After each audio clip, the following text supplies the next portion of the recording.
ल आजको दिनमा चाहिँ मेरो आमाले लोकल कुखुरा है गाउँको स्पेसल त्यसमाथि आगोमा पकाउनु हुँदैछ चुल्हा फेरि यस्तो छ हाम्रो आफ्नै हातले बनाएको भन्नु चुल्हा भन्नु फेरि मेरै आमाले बनाउनु लिपेर सिपेर इन्जिनियर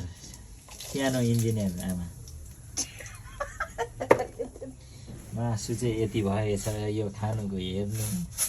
यतिखेर गाला रस्किलाई नानीतिर आँखा देख्दाखेरि मलाई चक्क पर्छ 1 किलोभन्दा धेरै भएको छ यस्तो सुरु भइसकेको छ पकाउनु भएको यो चाहिँ सोप आफ्नै बारीको सोप र छेपीको पात ल ठिक ठिक ठिक ठिक यहाँ चाहिँ अहिले चाहिँ अब जुन एकछिनमा लाउँछु त्यो चाहिँ अहिले लाउँदैन किनकि डर छ अझै पनि हामी चाहिँ ल हाम्रो मासु हाल्ने बेला चाहिँ भइसकेको छ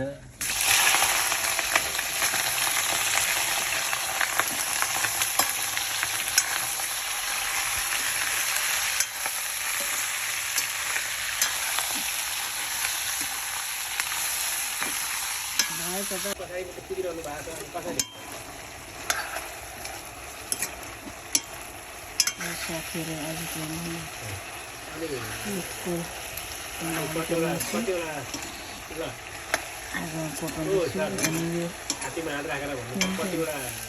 आफ्नै बारीको सोपको साग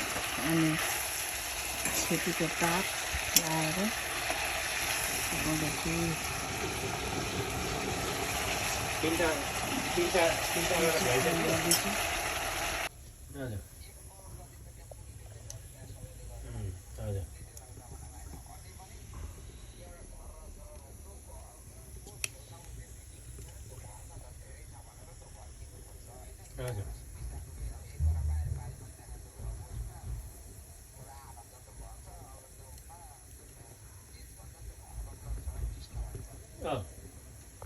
दबाएर चाहिँ भागेको हुन् ती नागाहरू भन्ने पनि